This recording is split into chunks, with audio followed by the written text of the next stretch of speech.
Hello, I'm Meredith Coleman McGee, a member of the Learning Tree Book Club, and this is our regular monthly meeting. And I'm here at Jackson, Mississippi, and I'm going to start reading first. And I'm reading Brother Hollis, Sankofa of a Movement Man by Hollis Walker with C. Guinness. This is one of the books that I've been reading ongoing. I'm looking forward to finishing it. Our imagination was also developed by the movies shown at school, usually movies about cowboys and Indians. That inspired us to make our own bow and arrows. Made our bows from different little trees. At that time, there were actual arrowheads.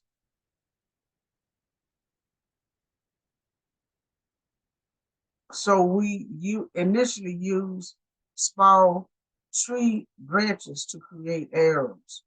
At one point, we went from having them blunt to actually sharpening the end of them to putting pop-ups on the end of them.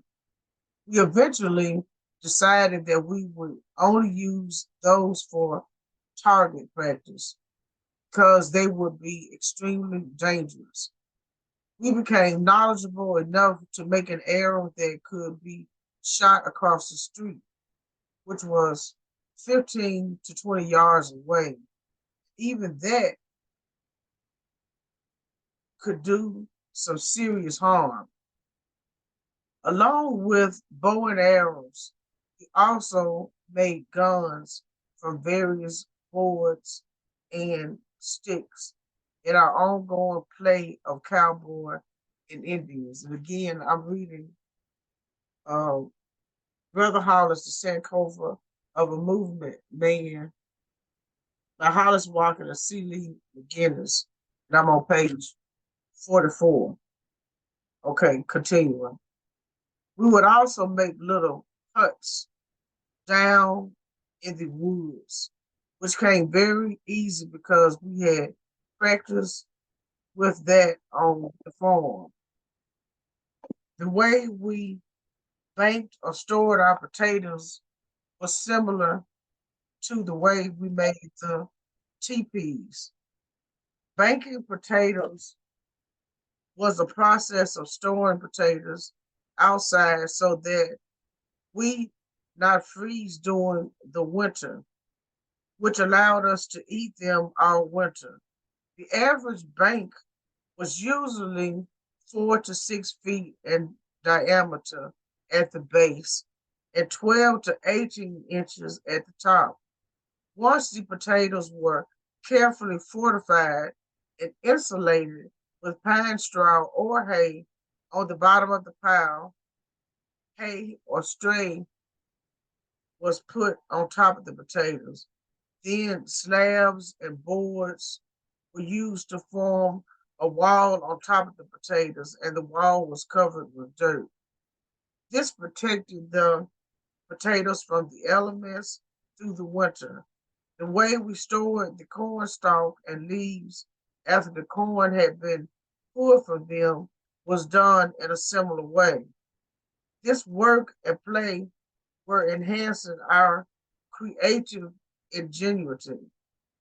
We were becoming builders and engineers in the most natural and self-taught manner, which would give us the knowledge and confidence that we could build our own world and be masters of our own fate. Okay, Vicky, I'm reading Brother Hollis, The Sankofa of a Movement Man by Hollis Watkins with C. Lee McGinnis, and I'm on page 44. So I'm gonna read a couple of more pages, and then I'll let you start reading your book. But you're muted.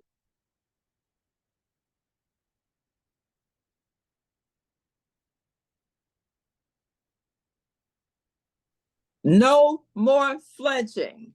5 steps to overcoming adversity.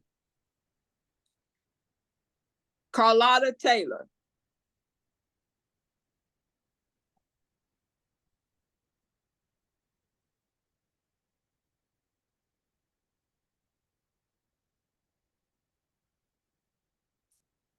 Okay, well, I'm going to read one more page and then I'll let you start reading No More Flinching. Okay. Okay. Okay, I'm continuing. Sometimes when playing cowboys and Indians, we use our own moves and cows for horses. But that didn't work too well. Then we realized that what we really were doing was bull riding. So we had a lot of fun, especially when we moved from the larger bulls to the smaller ones. And bows and arrows, after bows and arrows, we graduated to slingshots. We called them digger shooters. There were two types of slingshots, a single stock and a double stock. A single stock was a straight piece of wood or branch that was smooth, no more than 12 feet long, ranging from 1/2 to 1 inch in diameter. One strip of rubber was attached to one end of the wood, and a piece of shoe tongue with a nylon string would be cut into the shape of a cup and attached to the rubber. The cup would be used to hold the ammunition, which was a rock or small stone that one was shooting. The double stock required a piece of wood or board that formed a wire. Instead of one piece of rubber, it required two pieces of rubber connected to the nylon string with the piece of shoe tongue cut and used to hold the ammunition. Learning how to use slingshots taught us how to place the objects that we were about to shoot in the wire. The same way hunters use the cross in the scope of their rifles. For us, every game seemed to have some purpose for life. We would find the right size little tree or branch, cut it, and carve it into a fork or wire. Then we would take the inner tubes from either a torn up bicycle or a vehicle and use that rubber. We take the tongue from a leather shoe that had been discarded with the nylon strings. We were able to create both the single stock and the double stock. In some cases, rather than doing the carving, we would simply look in the woods to find a piece of wood that was already shaped like a fork. Looking in the trees and branches that produce winter berries, we would find them somewhat easily, which saved a lot of time rather than having to carve the stick into a wire. Until we found or created a double stock, we just used the single stock. We tended to favor the single stock because to use that created the greatest challenge. Double stock had a natural sight like a rifle that would allow a shooter to focus on the target easily, whereas the single stock demanded more eye focus from the shooter. We got so good at killing birds that we started using our slingshots in the herding of the cattle and mules. When the cows and mules would attempt to flee the herd, we used the slingshots to bop and pop them upside the head, and they turn around and return to the herd. The combination of the challenge of making and using the slingshot and the fact that it could become a utilitarian toy shape, shaped how we would always engage play in life in general. Play for us was rarely frivolous. It was usually an extension of our farm work so that so the two seemed to supplement each other. The play preparing us for the work and the work preparing us for the play. This developed me into the type of person who always needed an element of critical thinking in all that I did, especially my entertainment, because thinking was the norm for us on the farm. It became the norm for us in every aspect of our lives. Okay, I'm gonna stop right there, Vicky, and let you dig into your uh book. Okay. Good afternoon, everybody. This book is called No More Flinching. It is 5 steps to overcoming adversity by Carlotta Taylor.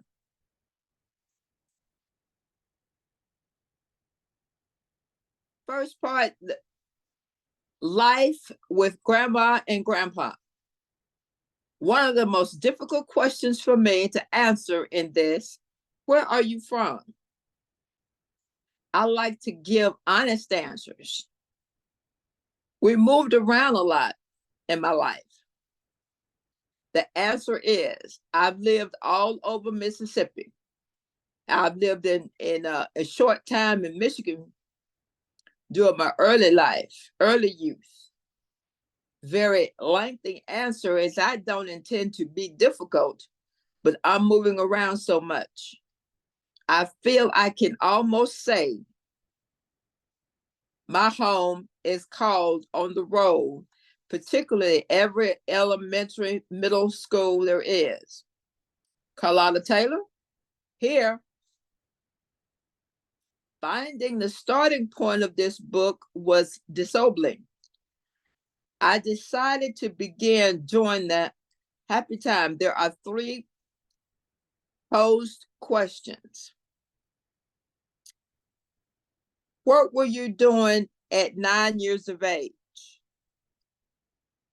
Ask the child, what do you recall life was? Did anything stand out in your life?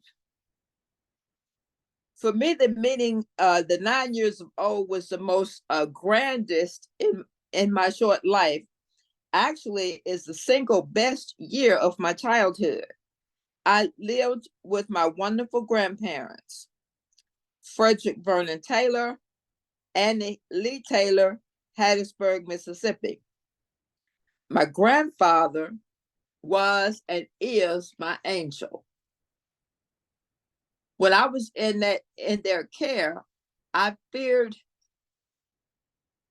for the doorbell, ring on the doorbell, the phone rang. It may have become coming to pick up my brother and me, Carl Jr., excuse me. An awful, dreadful, take us to an awful, dreadful place. That place was called, quote, the house, which will be explained later. But for now, let's enjoy Grandma and Grandpa's house. It was the most heartfelt place ever on earth. The grayish brick house used to feel the front porch was filled with aroma, food cooking. Like clockwork, we ate 3 times a day, and dessert was served just before bedtime. There was always a feeling of comfort and cozy. Either the Red Sox or golf was playing on the satellite TV. Grandpa was a golf pro. I did not know what a golf pro was, at that age, now I understand. One wall of the home was decorated with Grandpa's golf trophies. He was an awesome man and my hero. I learned about Motown recording, Marvin Gaye, Tammy Terrell. Grandma told us about the time Marvin Gaye kissed her on the cheek at a concert she attended in her younger days. Yes, Grandma was a fly, ambitious fox, business lady, member of the Zeta Phi Beta sorority. Whenever it was time for the kids to watch TV, we always watched shows as Winnie the Pooh, Mary Poppins, Cabin in the Sky, Wizard of Oz. Those were often reruns. And they still, someone are still today my favorite shows. Constant care was part of our world. Grandma and Grandpa whose house was a place where we kept all of our Christmas gifts. They were really ours to have. I was treated like I was loved. It was like the time I was comfortable with the word home. My grandparents rescued me and my brother from being adopted by a family whom I had no recollection. And they actually showed up in court to stop the proceedings. The details are a little fuzzy. I remember the courtroom and the big smile on my face when the judge made his decision. I can still vividly picture the back of my grandparents' house on Berkeley Avenue at Berkeley Drive. Since childhood, I have driven since adulthood. I've driven down the road, stare at the house, the new house, occupied now, wondering if the house that the people are living knew that they were living in a blessed home. The earth sloped low to high. The further I walked away, Grandma planted neat vegetable gardens. She loved cooking with her vegetables. Those green onions, tomatoes, they were always fresh. We had wooden trees that my brother and I had to climb to enter. It was our home from home. You couldn't tell us where we were living. We knew that it could be this way, where I could actually breathe and not feel like I was kidnapped. I felt like I belonged.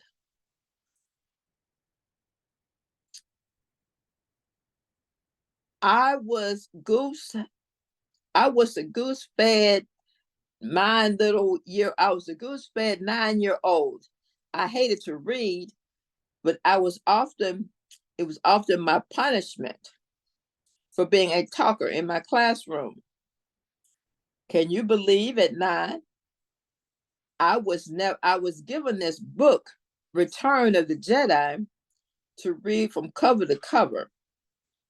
I sat in the brown sofa and looked at the book, wanting to go and do a magic trick anywhere else but to read. Junior and I play hide and seek. When our grandparents came home, I would give a handwritten note where I knew that they would see. and they read aloud. Grandma, Grandpa, me and Junior have gone away. We will never come back. They put up a real big fuss about this, saying, Ed, have you seen mine? Have you seen Carlotta and Carl Jr.? They're missing. Where could they be? I am sure I was not wise enough at 9 not to have any shoes protruding from under the couch where we were hiding. We giggled ourselves and went through the house and showed our name and calling our names. I could finally get up and return them to say, here we are, here we are. We knew that made my brother and I feel important. I believed that is why I played with and ran away, played such a game and ran away. Funny how bad that makes things appear. Happy when we were gone. Grandma and Grandpa's house. We felt protected. And it was different and felt love and felt like and love. My brother, who was 10 years younger than me, was the smart one. I was the one who was the opposite. Math, English, arts were my favorites, other than other subjects. I could throw the trash, finding joy reading. It seemed like the atmosphere throwing the trash seems like a mission and was horrible. A test taking. I hadn't figured out that time I had to adapt the skill to studying in a way that would be suitable for me. Needless to say, I thought that I brought home a horrible report card, while my brother brought home straight A's. Despite the grades, life was still grand. It was the most exciting I have ever been. The way I look at it, I would figure out how to become a smart point of life, and I was still getting used to being a child, doing the childlike things without being tormented. Eventually, a younger sister, Rosanna, added to our household. Special delivery from DHS. That was the shift of my brother and me. We got all the attention.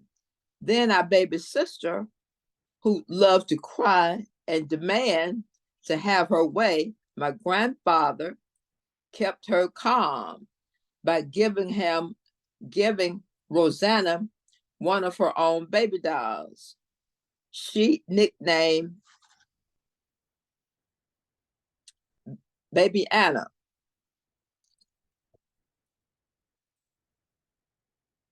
I'm gonna put you on hold. Okay. Just a minute. Just a minute, please. Just a minute, please.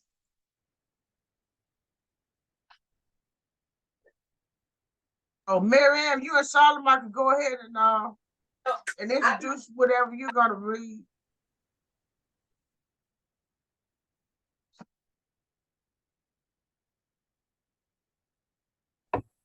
Okay, I'm going to read. Hold on 1 second. Vicky, Miriam and Solomon are reading now.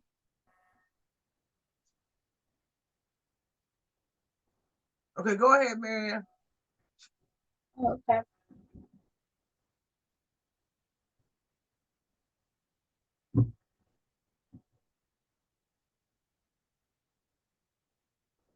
Okay, I'm going to read some of my Thanksgiving poems. Okay, what's the name of it? All of them are just named Thanksgiving. Okay.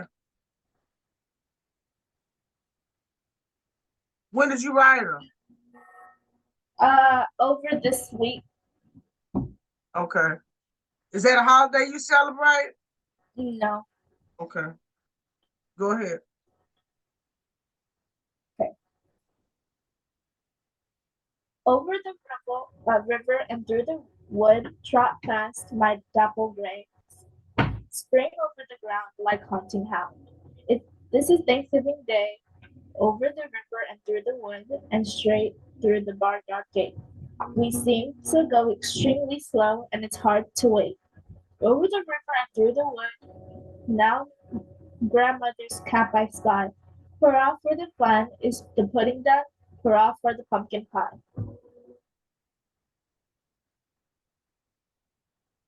Here's another one. I'm thankful for my family.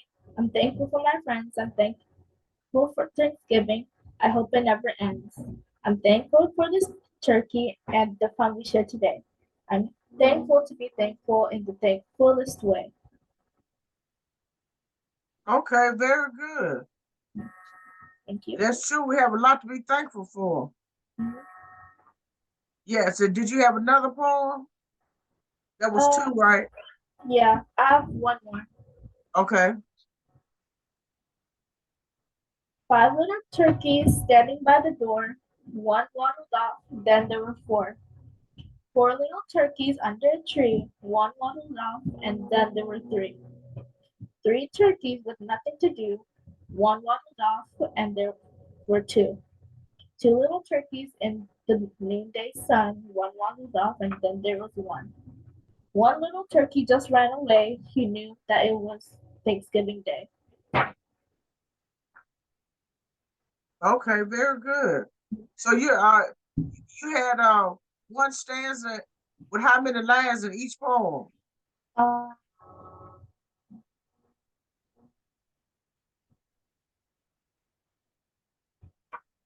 You know, 10 stanza, stanzas. how many? 10. Oh, it was 10 stanzas Yep. 10 lines in each stanza. Well, there are 2 lines in each stanza. Oh, I see. There were two Yeah. lines in each stanza. I get you. Okay. Okay. Okay, very good. Okay, Charlemagne, what you got? I got some poems. Okay, you wrote them when? What did you say? When did you write your poem? 3 weeks ago. Okay, what's the name of them? I'm gonna write it in the chat. The name of the first one you're gonna read. Thanksgiving. Oh, yours Thanksgiving too. Yeah, I'm looking forward to some turkey myself. Okay, go ahead. November is the month when days start crowding short. We say why we are thankful and watch our favorite sport. We celebrate the harvest with turkey sauce. Who say gobble? We face on Thanksgiving Day and eat until we wobble. Okay, very good. You have another one? Yes. And It's all called, of them are on the Thanksgiving under the Thanksgiving theme? yeah. Okay. This one's called Turkey. Okay. This isn't just a turkey, as everyone can see. I made it with hand, which is a part of me. It comes with lots of love, especially to say, I hope you have a great Thanksgiving Day. Okay, very good. You have another one? Yes. Actually, three. This one. This one is called Ham. Say that again. It's called what? Ham. Spell it in the chat. Spell it out loud. HAM. Oh, ham. Okay. Okay, go ahead. Mr. Turkey took a walk on Thanksgiving Day. He saw a pig inside the park and stopped so he could play. Good day, the pig said to him. I must be on my way. I need to hide for some folks like to eat ham on this day. Okay, very good. Very good. All right. So I guess I'm gonna read next. I read next and then we'll let Vicky read. I think she's doing something. But anyway, this can you all see the book I'm reading? I'm holding it up. Yeah. It's called Brother Hollis, the Sankofa of a Movement Man. And it's by Hollis Watkins. It's about his life and C. Lee McGinnis. And Hollis Watkins was involved in civil rights, and he was one of the first high school students to do a sit-in Mississippi in 1960. That was a long time ago. I was born 3 years later. But anyway, I'm on page 44. Let's see. He's talking about what they did when they were children. They used to play cowboys and Indians, make slingshots, and they played other games. He lived on the farm. We also made flutes from the cane or bamboo, as we used to call them. We made smoking pipes from the corn cobs and a combination of the bamboo.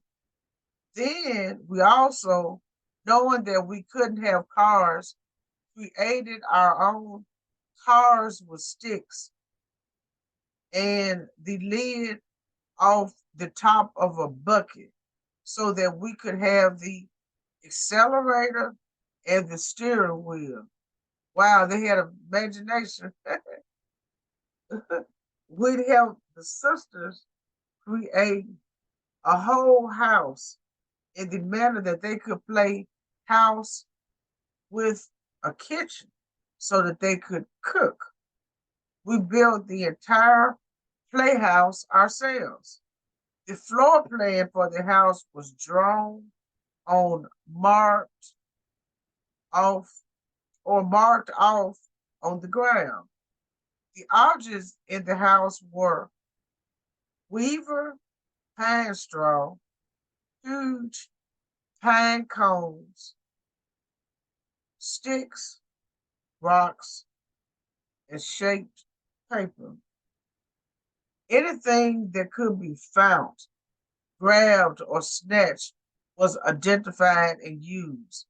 Learning how to make my own toys taught me that I had the ability to accomplish or possess anything that I wanted if I was willing to do the work to obtain or create it. As I think about it, playtime included a lot of thinking time, as we always had to take the time to determine how to build something that we needed. While playing, we learned process analysis. This simply means that we learned that if we wanted something or wanted to do something, we first needed to take an account of what we needed. Then, if we didn't have what we needed, we had to determine from where we could get it or if we had to create it ourselves. All of this was teaching us to be self-contained, which is an aspect necessary for free people, because to become free means to accept responsibility for every aspect of one's life and to bring that life that one desires into being. It also taught us children how to work together to accomplish our goal. Just like on the farm, we're searching for parts to make a slingshot, or build a house, or make a teepee. Each child had a role, and we understood that our roles were essential to the completion of the mission. As such, we were learning how to be constructive and self-determining community members. I'm gonna stop right there. I'm on page 47 now. I just wanted to say that um, I never really built anything when I was growing up. Did you all ever build anything like a playhouse or a dollhouse? You did. What? How did you build it?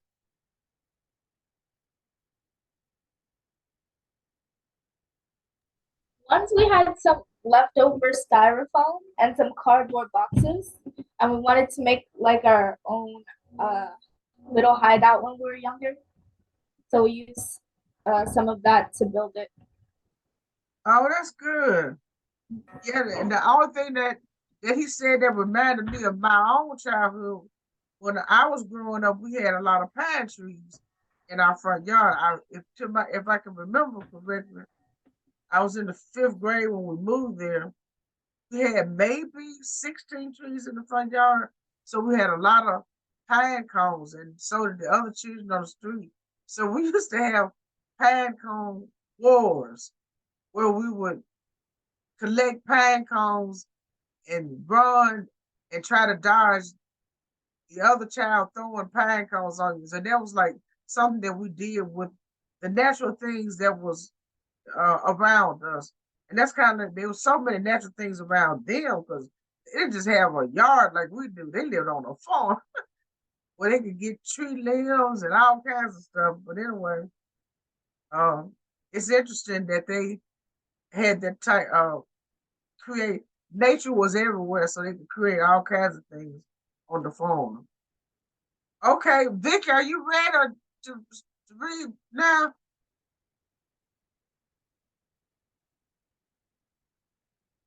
Oh, okay. Well, that's okay. Well, Miriam, you can read. I don't think Vicky can read right now. You can read next.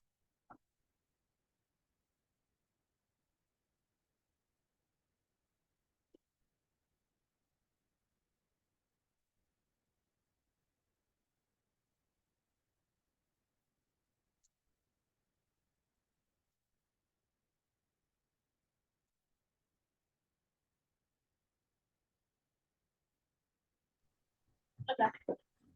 Okay. What are you reading? More of my Thanksgiving poem.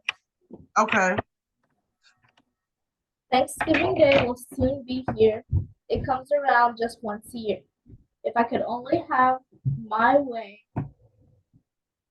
we'd be having Thanksgiving every day. Cranberry stuffing, pumpkin pie, roast turkey. Too, I'll love a thigh. Family comes far and near. Day will soon be here. Okay, here's another one. Okay. Fall is awesome. Scarecrow scaring crows. Red leaf, yellow leaf, any leaf. Football and holidays around the world. Sometimes sunny, sometimes rainy, sometimes both. Family and friends by your side, even pets, sports with friends, orange pumpkin, green pumpkin, bright pumpkin, perfect pumpkin, Halloween, and Thanksgiving once year every year. And Halloween night is nice and bright. That's why fall is awesome. Okay. It's just I'm sorry. Okay. I'm sorry now that I'll be I'll be back in a few minutes. I'll be back in a few minutes. okay. Then that's okay. We'll you can let us know when you return. We'll read it now. All right. Thank you. Okay, Solomon, what you got? too long, man. I ain't got to use that 150. I got to have 150. You gave me the fuck.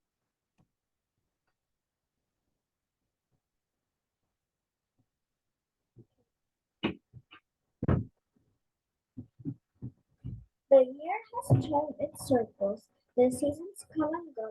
The harvest is all gathered in the chilly north winds blow. Archers have shared the treasure, the fields their yellow green. So open the doorway, Thanksgiving comes again.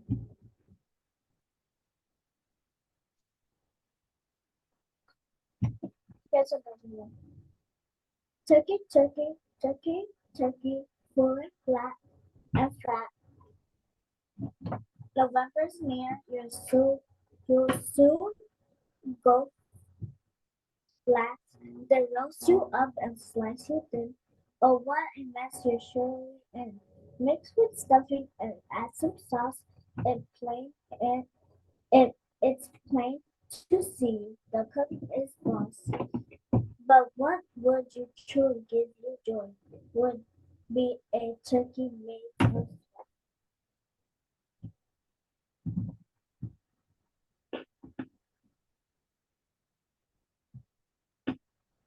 Okay. Was that it, or you have another one? That's it. Okay, okay. Thank you for that. Okay, so I'm on page 47. Let's see.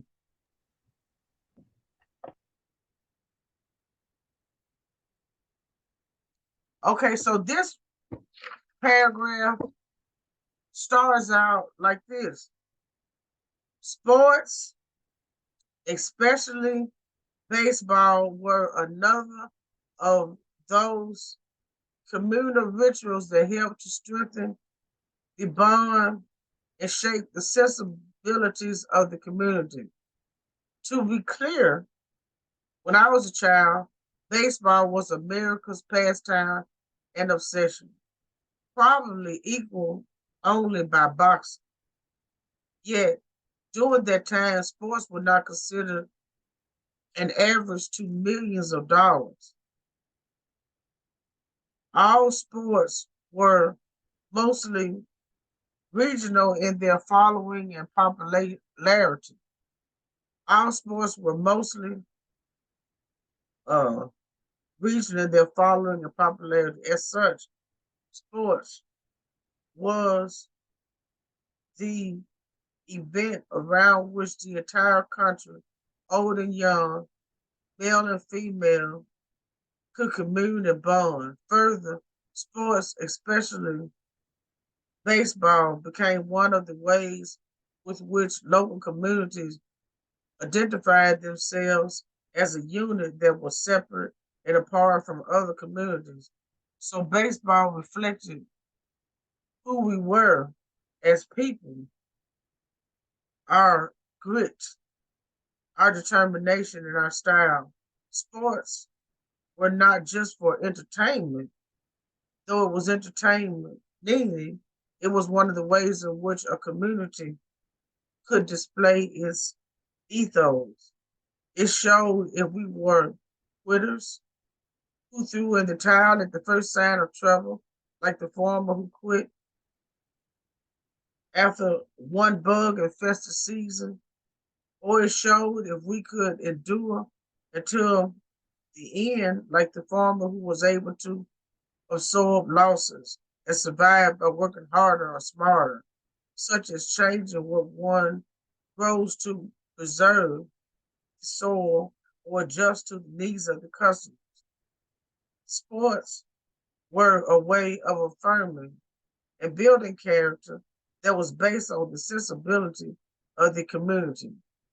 A baseball game between two communities was not just about wins and losses, but a grand display of who we were seeking to be, and the distance between those two points.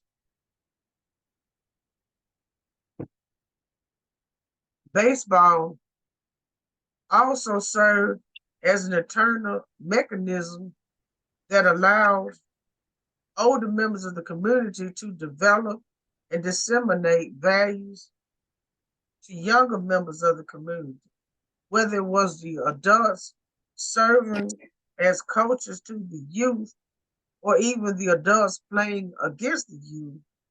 Baseball provided bonding through the teaching of ideals and the challenging of young folks to meet and surpass those ideals as evident in how they approached and played the game.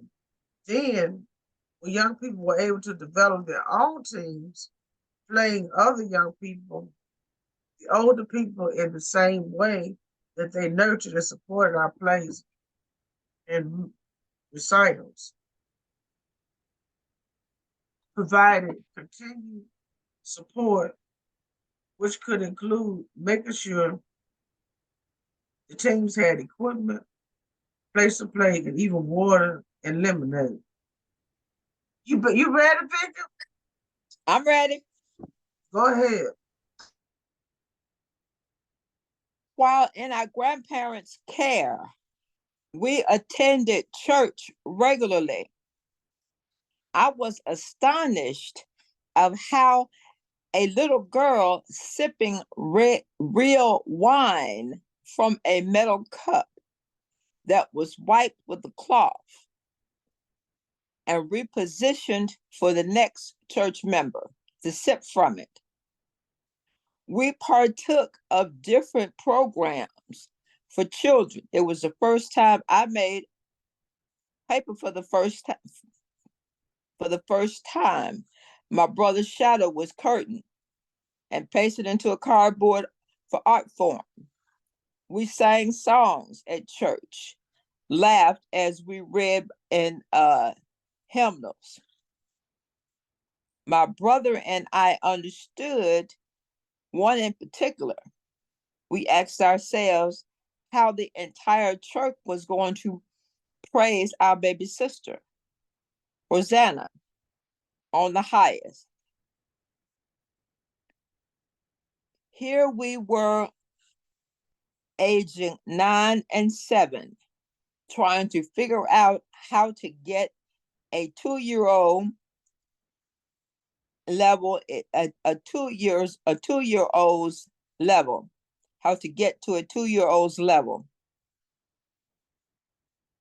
It was years later before we discovered the original lyrics to the hymn, Hosanna on the highest.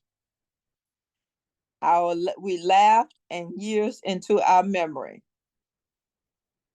One particular day, I wasn't aware of my teachers contacting my grandparents concerning my behavior at school.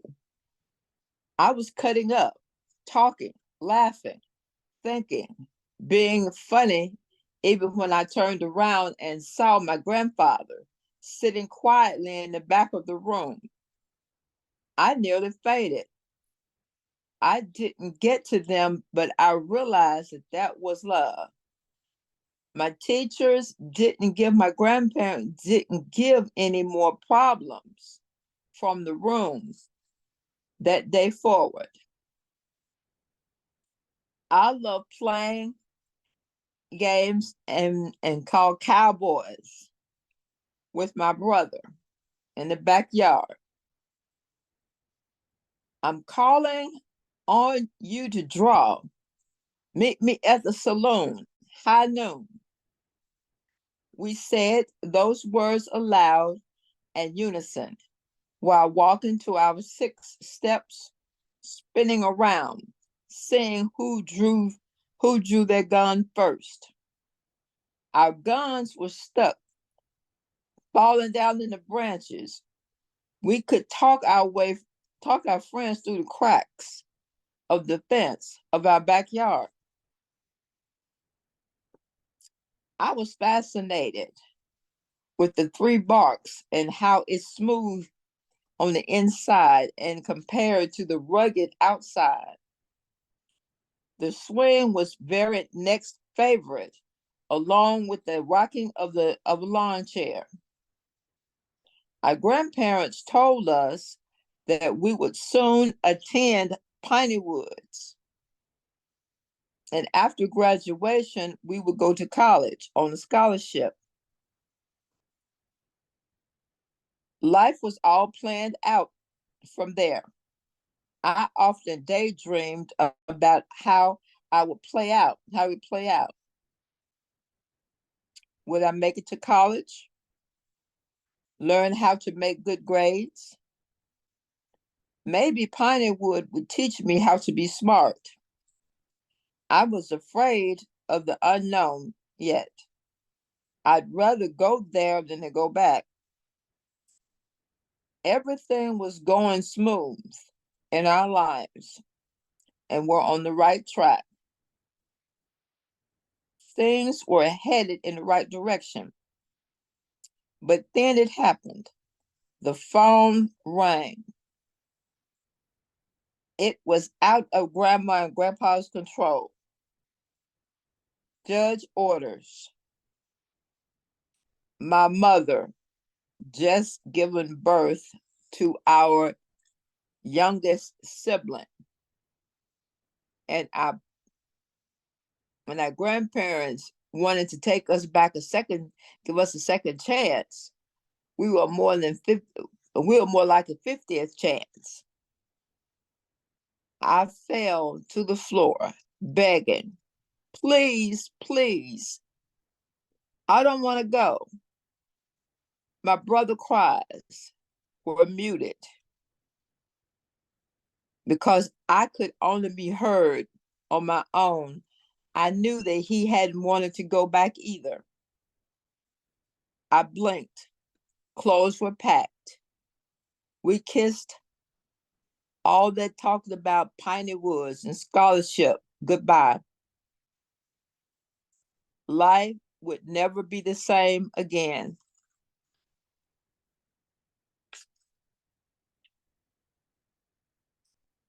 Chapter 2. Where did they end up going? Well, this was they were going back to, quote, the house, I guess like a shelter house, and it did not specify what it was. They were going to find it later, but they were coming from the shelter to Grandpa's house, Grandpa's house. And now when all these other children were being born, Mama, they had to go back to the shelter. And that's what they call now back to the house.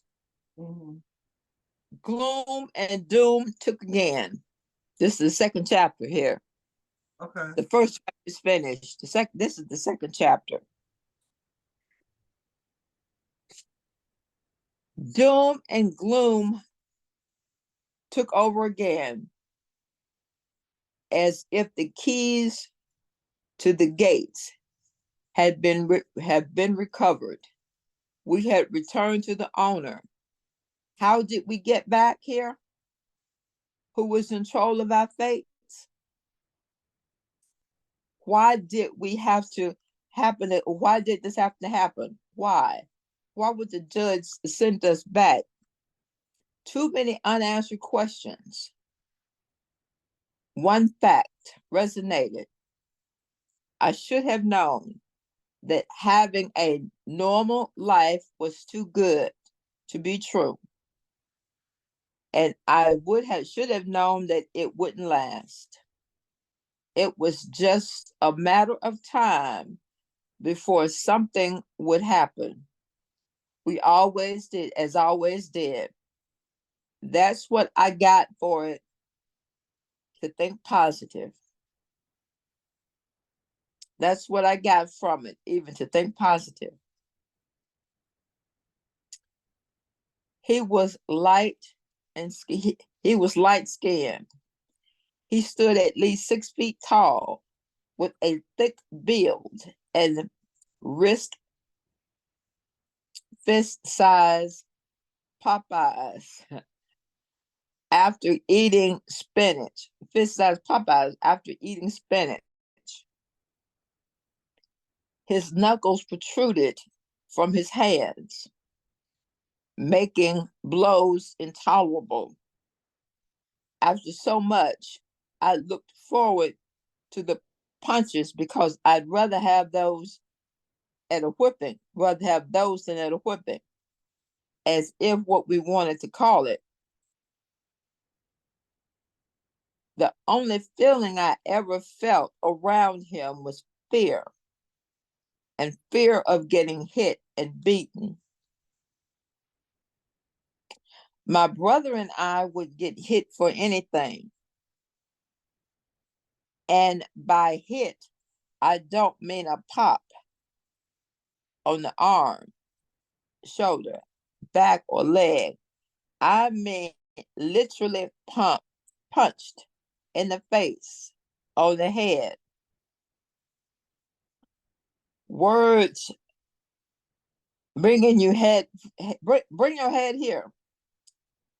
At the back of his hand, the words "bring your head here" meant to him, and by the run, and the better getting there fast.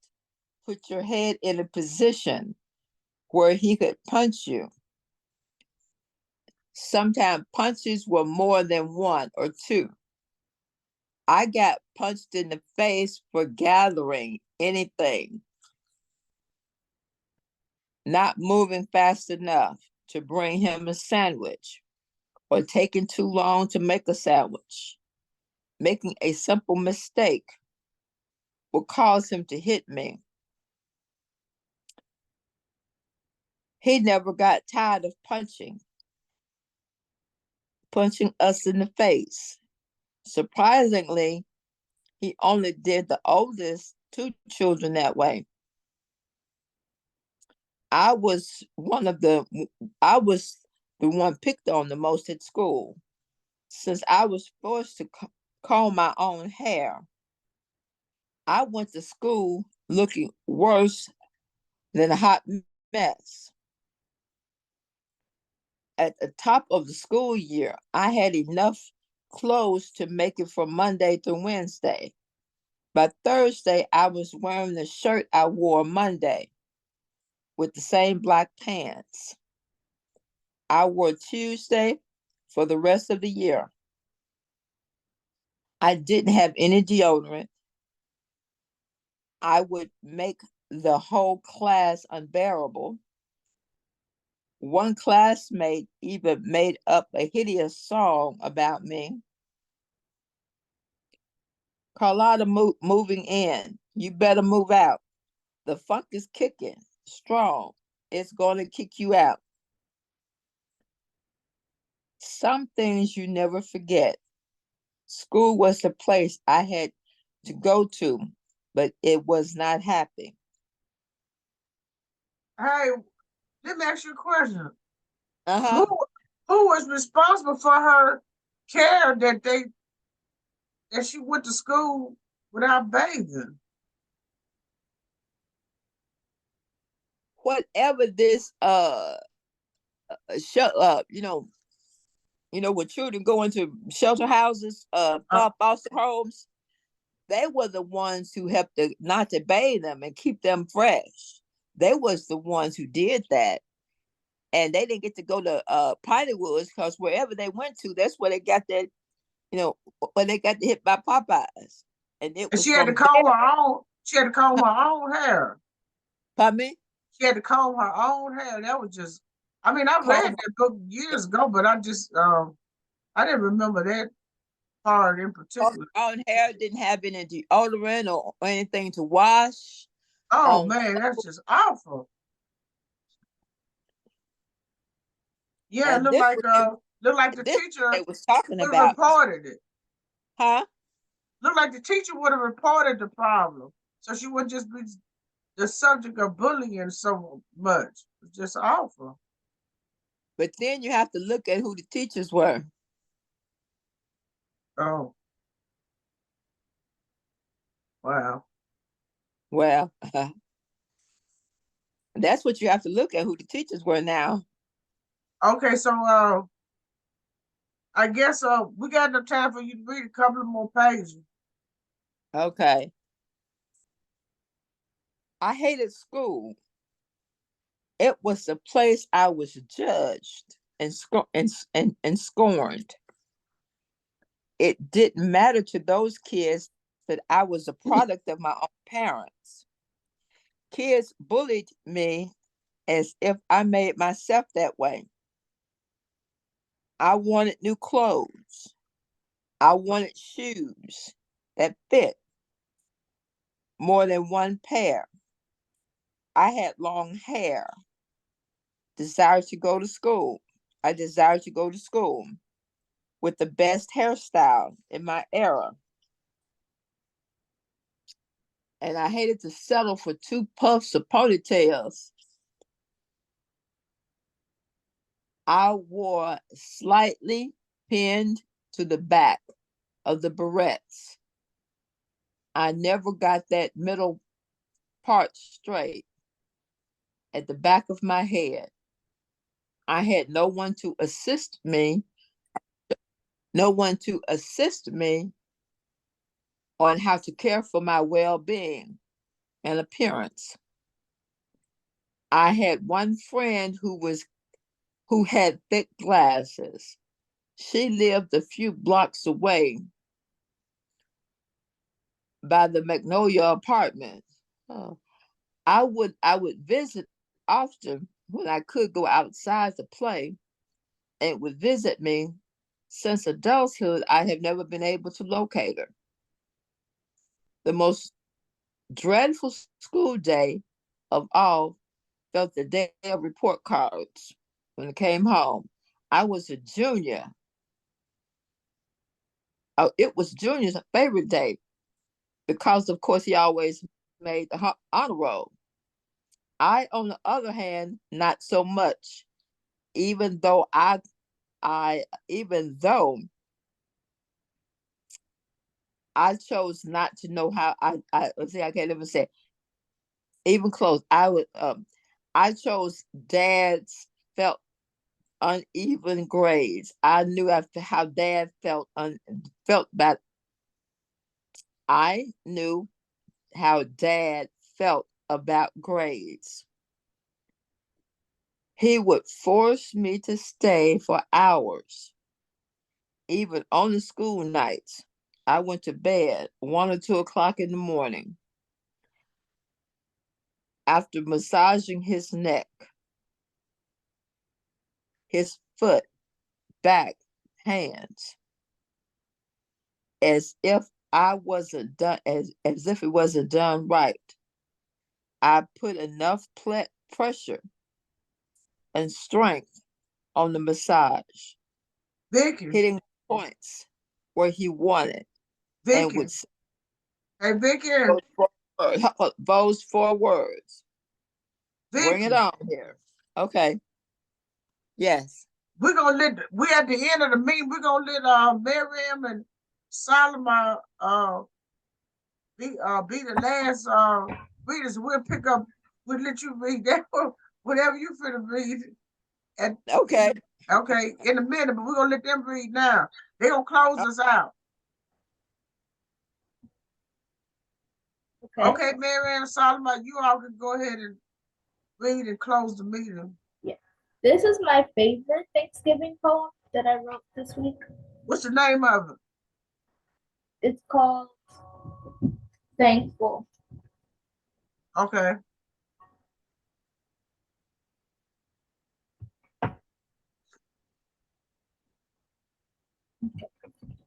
I am thankful for the mess to clean up after a party because it means I have been surrounded by friends. The taxes that I pay because it means that I'm employed. The clothes that fit a little too snug because it means because it means I have enough to eat. My shadow who watches me work because that means I am out in the sunshine. The spot I find far end of the parking lot because it means I'm capable of walking. All the complaining I hear about our government because it means we have freedom of speech. That lady behind me in church who sings off key because it means that I can hear.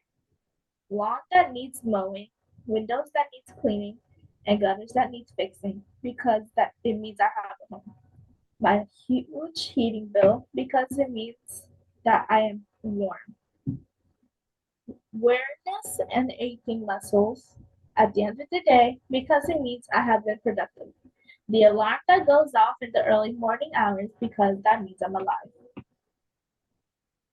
Very good. That is a good poem.